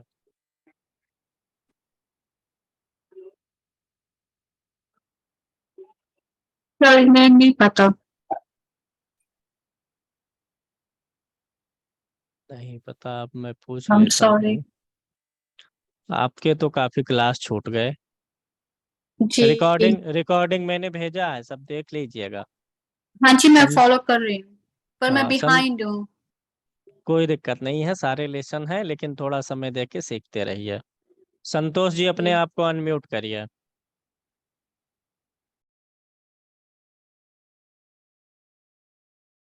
संतोष जी अगर सही जवाब दे देंगे तो आपको हमारी तरफ से एक डिनर पार्टी मिलेगी, भव्य पार्टी, वो भी आपके घर पे। अच्छा बहुत सुंदर, बोलिए। बताइए ऐसा कौन सा लगन होगा? एक तो पिछले क्लास में हमने मेष पढ़ लिया, आज वृष पढ़ लिया। ऐसा कौन सा लगन होगा जिसमें शनि विपरीत राजयोग नहीं बनाएगा? ऐसा कौन सा लगन है जिसमें जिसमें शनि विपरीत राजयोग नहीं बनाएगा, यानी इसी प्रकार का कोई एक लगन और बताइए जिसमें कोई ग्रह लगन का भी स्वामी हो और 6, 8, 12 का भी स्वामी हो जाए। मिथुन, कुंभ, कुंभ लगन। कुंभ, कुंभ, हाँ कुंभ। अगर यहाँ 11 नंबर की गिनती होगी, अपने आप को जी अब म्यूट कर लीजिए, अब आपकी हाँ। Party cancel. नहीं नहीं मैं सही बोल रहा था, मिथुन मतलब कुंभ, हाँ। मिथुन मतलब कुंभ। कुंभ अगर यहाँ होगा भैया लोग देखिए, तो यहाँ कौन सी गिनती पड़ेगी? 10। तभी यहाँ क्या पड़ेगा? 11। अब शनि इस लगन में लगन का भी स्वामी हो गया और 12वें का भी स्वामी हो गया, और सूत्र के अनुसार कोई ग्रह अगर लगन का स्वामी है तो भले ही वह 6, 8, 12 में बैठे स्वामी हो करके तो विपरीत राजयोग नहीं बनाएगा। अब शनि यहाँ 12वें भाव में बैठेगा तो ऐसा माना जाएगा कि लग्नेश 12वें भाव में है, ना कि द्वादशेश है। ठीक है, ये 3 लगन होते हैं। अब ऐसे बीच बीच में सवाल किया जाएगा तो ठीक रहेगा। अब जो बहुत कठिन सवाल रहेगा वो मैं पूछूंगा इनसे, श्वेता तिवारी जी से। डरिएगा नहीं, किसी से कुछ नहीं पूछेंगे। उमंग जी सारे सवाल का जवाब दे सकते हैं। देखिए हम कहाँ पहुंच गए थे कि हाँ, बृहस्पति अगर 6, 8, 12 में है तो राजयोग विपरीत बनेगा। इसी प्रकार से अगर मंगल छठे भाव में हो, 8वें भाव में हो, 12वें भाव में हो तो विपरीत राजयोग बनेगा। विपरीत राजयोग 3 भावों से बनता है। इनका अलग अलग नाम भी है, जो आप आगे उसमें जातक पारिजात पढ़िए, नाम पता चल जाएगा और कारण भी पता चल जाएगा। इसमें कुछ विद्वान ऐसा कहते हैं जो कि मुझे सही नहीं लगता है। 2 कॉन्सेप्ट हैं विपरीत राजयोग में। एक पहला ये है कि 6, 8, 12 का स्वामी 6, 8, 12 में हो, चाहे छठे भाव का स्वामी छठे में हो, चाहे 8वें में हो, चाहे 12वें में हो, चाहे 8वें भाव का स्वामी छठे, 8वें, 12वें में हो, चाहे 12वें का स्वामी इन तीनों भावों में हो, तो विपरीत राजयोग होता है। लेकिन आगे सूत्र बताते हैं, ज्योतिष रत्नाकर आप लोगों को दिया गया है, पढ़िए, उसमें लिखा गया है कि 6, 8, 12 का स्वामी 6, 8, 12 में हो और इनके साथ कोई ग्रह ना हो, ना किसी ग्रह की दृष्टि हो, कोई ग्रह ना हो, ना तो साथ हो, ना तो क्या हो, दृष्टि हो। साथ और दृष्टि दोनों ना हो। अगर किसी की दृष्टि हो या साथ भी हो तो वो 6, 8, 12 का ही स्वामी हो, तभी विपरीत राजयोग बनेगा। जैसे मैं मान लेता हूं यहाँ पे गुरु बैठ गया, अब ये विपरीत राजयोग का पहला शर्त पूरा हुआ। दूसरा शर्त यह है कि अब इस गुरु के साथ में सिर्फ मंगल बैठ सकता है, तभी विपरीत राजयोग बनेगा। शुक्र तो बाहर हो गया, अपवाद में आ गया लग्नेश होने के नाते, ये बाहर चला गया, अब बचा 2 ही भाव। तो अगर गुरु यहाँ है तो अगर इसके साथ मान लीजिए शनि आ गया, तब अब विपरीत राजयोग नहीं बनेगा, क्योंकि शनि 6, 8, 12 में से किसी भाव का स्वामी नहीं है। मंगल आएगा तो बनेगा, क्योंकि मंगल 12वें भाव का स्वामी है। अब मान लीजिए यहीं पर बैठ गया है शुक्र, शनि नहीं है, यहाँ गुरु है, गुरु के ऊपर शुक्र की दृष्टि आ गई, तो अब फिर राजयोग भंग हो गया, क्योंकि नियम ये है कि 6, 8, 12 का स्वामी 6, 8, 12 में हो और उसके साथ में या तो 6, 8, 12 का ही स्वामी हो, और अगर दृष्टि भी पड़े तो 6, 8, 12 भाव के ही स्वामी की दृष्टि पड़े, तो विपरीत राजयोग है। गुरु यहाँ पर है, मंगल यहाँ पर है, अब बनेगा विपरीत राजयोग। मंगल की चौथी दृष्टि पहुंच रही है, तो मंगल 12वें का स्वामी है ना, मंगल यहाँ का भी स्वामी है, लेकिन विपरीत राजयोग में इस भाव से हमें कोई मतलब ही नहीं है। मंगल के सिर्फ इस राशि से हमें मतलब है विपरीत राजयोग देखने के लिए। तो यानी कुछ लगन ऐसे बनते हैं जहां पर विपरीत राजयोग में तीनों भाव हमको नहीं मिलेंगे, 6, 8, 12 में से सिर्फ 2 ही भाव मिलेंगे। मेष लगन में हमको कौन कौन सा मिलेगा, छठा मिलेगा और 12वां, क्योंकि यहाँ 8 नंबर आएगा, तब मंगल लग्नेश होने के नाते राजयोग विपरीत राजयोग से खारिज हो जाएगा। वृषभ लगन में कौन खारिज हो गया, शुक्र। मिथुन में नहीं खारिज होगा कोई भी, क्योंकि अगर यहाँ 3 पड़ेगा या 6 पड़ेगा, 3 पड़ेगा, 6 पड़ेगा, तो वो लगन में नहीं पड़ेगा। अगर लगन में 3 नंबर गिनती पड़ रही है तो 6 नंबर की गिनती भी केंद्र में ही पड़ेगी। यानी बुध की राशि अगर एक राशि केंद्र में पड़ी तो दूसरी राशि भी केंद्र में ही रहेगी। लिख के देख लीजिए, 6 यहाँ लिखेंगे अगर तो 3 यहाँ पड़ेगा, 3, 4, 5, 6 यहाँ लिख लीजिए 3 नंबर, अब 6 नंबर यहाँ पड़ेगा। बुध और गुरु की अगर कोई एक राशि केंद्र में है तो दूसरी राशि भी केंद्र में ही रहेगी। यानी अगर बुध और गुरु लग्नेश हैं तो वे 6, 8, 12 के स्वामी ही नहीं हो पाएंगे। तो ये विपरीत राजयोग का कॉन्सेप्ट आपको समझ में आ गया होगा। लगभग मैंने आपको सब कुछ यहाँ पे वृषभ लगन से चीजें एक्सप्लेन की हैं। वृषभ लगन में 12 भावों में 9 ग्रहों का अलग अलग राशियों में फल, ये कार्यक्रम आपको अपलोड होके मिलेगा, जल्दी मिलेगा, 10-12 दिन में ऐप आ जाएगा अपना, तब आप लोगों के लिए चीज़ें थोड़ी आसान हो जाएंगी। लगातार मैं लगा हूँ, इम्प्रूवमेंट कर रहा हूँ, बहुत प्रयास कर रहा हूँ चीज़ों को सुधारने का, बनाने का, और आप लोगों को इसीलिए साल भर का टाइम भी दे दिया हूँ, लाइसेंस दे दिया हूँ। सीखिए, योग्य बनिए, योग्य लोगों को बनाइए। अब आज हम क्लास खत्म करेंगे यहीं पर। कितना समय हो गया, एक बार सबको अनम्यूट करते हैं, सब लोग बोलिए एक साथ, ताकि कोई किसी की बात सुन ना पाए। अनम्यूट कैसे करेंगे सबको एक साथ, तो अनम्यूट शायद नहीं हो पाएंगे। म्यूट ऑल है, यहाँ कर देते हैं। अब सब लोग अपने आप को अनम्यूट कर सकते हैं। 5 मिनट और मैं रहूंगा आप लोगों के साथ। गुरुजी मेरा एक प्रश्न था। गुरुजी मैं ये पूछ रहा था कि जैसे आपने बताया था कि जो स्थिर लगन है उसके लिए जो 9th हाउस है वो बादकेश का काम करेगा, तो क्या यहाँ पे वो बादकेश का कंसेप्ट लागू नहीं होगा? और दूसरा क्वेश्चन गुरुजी मेरा ये है कि जैसे चर लगन हो उसके लिए 11th हाउस आपने बादकेश बताया, तो 11th हाउस में आपने जो बताया कि सारे ग्रह कोई भी ग्रह चला जाए अच्छा ही फल देता है, तो उस स्थिति में नहीं, मतलब 11th हाउस में हर ग्रह 11th हाउस का अच्छा फल देगा, मतलब वो लाभ कराएगा, मनोकामना की सिद्धि करवाएगा। लेकिन गुरुजी बादकेश भी तो होगा ना लेकिन। मैं वही बता रहा हूँ, 1 मिनट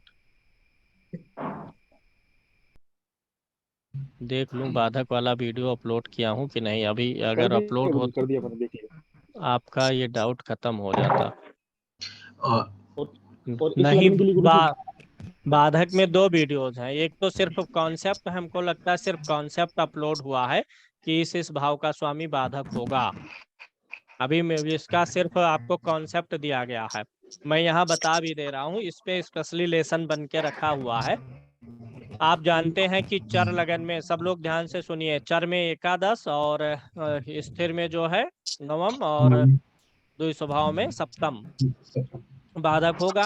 लेकिन कोई ग्रह बाधक का काम तभी करेगा जब वह अपनी नीच राशि में होगा, 6, 8, 12 में होगा, या 6, 8, 12 भाव के स्वामी के साथ होगा। इस पे उदाहरण दे करके फुल लेसन में तैयार करके रखा हुआ हूँ। अनुराग जी से बोलता हूँ सारे लेसन अपलोड 32 कर वर्म दें। 32 32 हो गया। देखिए, तो ये बाधक वाला भैया, अभी सिर्फ आप ये याद रखो कौन सा स्वामी बाधक होता है। वो रिजल्ट कैसा देगा ये अपकमिंग वीडियोस में आपको मिलेगा, उदाहरण सहित मिलेगा। ओके गुरुजी नमस्कार, मैं सुरेश बोल रहा हूँ। ये एक्चुअली आपने ऑलरेडी बताया था, मैं कंफर्मेशन के लिए पूछ रहा हूँ। मानिए वृषभ लगन में सूर्य और शनि की युति डिग्री में कम, डिग्री में पास है तो भी राजयोग बनेगा। मतलब मानिए डिग्री में शनि, यही एक युति ऐसी है कि डिग्री में जितना दूर रहे उतना ही अच्छा है। अच्छा ये अगर पास रहेंगे तो धन के लिए अच्छे तो हो जाएंगे, लेकिन सेहत बिगाड़ देंगे, स्ट्रगल बढ़ा देंगे। सूर्य शनि का एक साथ होना बहुत ही गड़बड़ है। जितने समीप होते जाएंगे स्वास्थ्य उतना ही बिगाड़ देंगे। तो ये युति में दूरी रहे वही अच्छा है। अगर मतलब जब इसको दूरी है बहुत तब, अच्छा राजयोग हम नहीं मान सकते हैं। ओके सर, इस समय में मतलब अगर शनि की ये अंगूठी पहन सकते हैं क्या? मतलब अभी नहीं, वो ओके वृषभ लगन में अगर दूरी है तो पहन सकते हैं। ओके गुरुजी इस पे तो अंधक दोष लग जाता है, सूर्य शनि अन, दसम घर अन, में। दसम घर में नहीं, कहीं भी एक साथ होंगे तो लगेगा। तो अभी अंधक एक दोष लग चीज, जाता है। अंधक दोष लग जाता है। एक चीज समझ लीजिए, सूर्य और शनि जब एक साथ होंगे तो अंधक दोष लगेगा। अंधक दोष का प्रभाव वृषभ लगन में कम रहेगा, क्योंकि इस लगन में ये दोनों राजयोग बनाते हैं जब एक दूसरे के साथ होते हैं। ध्यान से कॉन्सेप्ट को समझिए। सूर्य और शनि जब भी एक साथ होंगे अंधक दोष होंगे, तो ये वृषभ लगन में थोड़ा कम क्यों हो जाएगा? इसमें सूर्य के कारण से कोई दोष होता ही नहीं है। जो दोष उत्पन्न होता है वो शनि के कारण से होता है, क्योंकि शनि सूर्य को परेशान करेगा। पुत्र है तो पिता सह भी लेगा। ऐसे अगर चंद्रमा और राहु एक साथ हैं तो ग्रहण दोष में, इसमें चंद्रमा की कोई भूमिका ही नहीं है। इस ग्रहण दोष में भूमिका किसकी है? राहु की। ग्रहण चंद्रमा ने लगाया है कि राहु ने लगाया? राहु ने चंद्रमा को। ऐसे अंधक दोष में शनि किसको अंधा करना चाह रहा, किसकी लाइट छीनना चाह रहा, बंद करना चाह रहा? सूर्य की। तो दोष लगाने वाला ग्रह कौन हुआ? शनि हुआ। हमेशा याद रखिएगा, जो दोष लगाने वाला ग्रह होता है उसका जप और दान दोनों होगा, और जो पीड़ित हो रहा उसका सिर्फ जप होगा। अगली चीज, वृषभ लगन में शनि सबसे कारक ग्रह हुआ। अभी मैंने आपको बताया ना, शनि सबसे कारक ग्रह हुआ, एक त्रिकोण और एक केंद्र का स्वामी होके। और सूर्य और शनि की युति से यहाँ राजयोग भी बन रहा है। ये थोड़ा दूर दूर ही हो तो ज्यादा अच्छा है, पास में आएंगे तो सेहत का इशू ज्यादा दे देंगे। जैसे आपने बहुत बार देखा होगा कि आदमी अमीर तो हो गया, खूब अमीर हो गया, लेकिन कच्ची आयु में हार्ट अटैक से मर गया उसी पैसे की चिंता में। तो सूर्य और शनि की युति बहुत करीब में है, राजयोग दे दिए, लेकिन उस राजयोग में धन सुख दे दिए, लेकिन भोग नहीं करने देंगे। हार्ट की बीमारी दे देंगे, कोलेस्ट्रॉल दे देंगे, शुगर दे देंगे। यानी जब पैसा नहीं था तब मिठाई खाने में सक्षम थे, और जब पैसा हुआ, मिठाई खाने की औकात हुई, तो मिठाई खाने लायक भगवान नहीं रहने दिए, शुगर हो गया। ऐसी स्थिति होती है। जब आप खाने लायक रहेंगे तो आपका बजट नहीं रहेगा, और जब बजट हो जाएगा तो खाने लायक नहीं रह जाएंगे। दूसरी चीज जो मैं कहना चाह रहा था, लेट मी कंप्लीट। इस वृषभ लगन में अंधक दोष का प्रभाव कम होता है दूसरे लगनों की अपेक्षा, क्योंकि इस लगन में जो शनि अंधक दोष बनाता है वह प्रबल कारक होता है। अभी यही कोई दूसरा लगन हो, मान लीजिए मीन लगन हो, मान लीजिए कर्क लगन हो, सिंह लगन हो। कर्क लगन में क्या है, शनि सबसे प्रबल मारक होता है।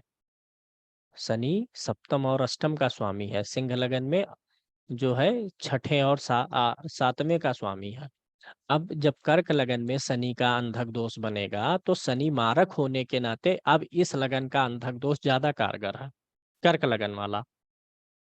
वहीं वृषभ लगन में शनि क्या है, कारक है।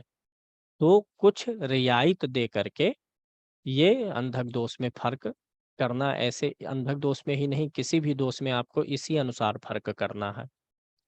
अब मुझे वृष लगन मिले, सामने सूर्य और शनि मिले, तो मैं समझ जाऊंगा कि राजयोग है। अब बहुत उच्च कैटेगरी का नहीं बोलूंगा, लेकिन इतना है कि व्यक्ति का जीवन सुखी रहेगा, व्यक्ति का कामकाज सेटल रहेगा। लेकिन अगर यही कर्क लगन होता, तब मुझे यहाँ पे उसका राजयोग दिखने के बजाय उसकी तो बीमारी ही बीमारी नजर आती। मार्केश शनि जो है धन भाव के स्वामी सूर्य को, कर्क लगन में धन भाव का स्वामी होगा सूर्य, अब यहाँ पे बीमारी ही बीमारी नजर आती। तो इस प्रकार से भाव के स्वामियों का भी इंटरप्रिटेशन करना चाहिए, किस भाव के स्वामी होके योग बना रहे हैं। अब इसी एक सूत्र से आप 50 सूत्र जनरेट करिए। अच्छा, ये विपरीत राजयोग में मान लीजिए गुरु यहाँ पर बैठा हुआ है। अब विपरीत राजयोग हुआ, कोई ग्रह देख नहीं रहा, ना कोई साथ में है। अब विपरीत राजयोग है, मंगल भी इसी के साथ आ गया, जो कि 12वें का स्वामी है। अब बताइए, जब गुरु अकेला था उस राजयोग को, और जब मंगल भी साथ आ गया उस राजयोग में, जमीन आसमान का अंतर आया कि नहीं आया? इसमें सिर्फ सिंगल राजयोग था, इसमें डबल हो गया। डबल में क्या हुआ, दो राजयोगों का कॉम्बिनेशन भी हो गया। दो विपरीत राजयोग एक साथ तराजू में बैठ गए, अलग अलग भी बैठे हैं दो, और एक साथ भी, यानी हम इस यहाँ पर 3 गुना भारीपन आया। एक पॉइंट गुरु को दीजिए एक राजयोग, दूसरा मंगल को दीजिए, तीसरा दो क्रूर भावों के स्वामी एक साथ युति कर रहे हैं और उनपे किसी शुभ ग्रह की दृष्टि, तीसरा भी पॉइंट। देखिए अकेले गुरु में कितना हमको मिला, इतना यूनिट मिला, 1 यूनिट। जैसे दूसरा आया तैसे वह 3 यूनिट हो गया। अब बोलिए, इनके पास पैसे की कमी नहीं रहेगी? इनके पास भी पैसा रहेगा, लेकिन अब इस 3 के बजाय अकेले वाले की अपेक्षा तो कम ही रहेगा ना। ये एसी ट्रेन में सफर कर लेंगे और ये अपना प्राइवेट जेट लेके चलेंगे। उम्मीद है समझ में आया होगा। फिर मिलेंगे अगले क्लास में, लंबा हो गया है। सभी को जय माता दी।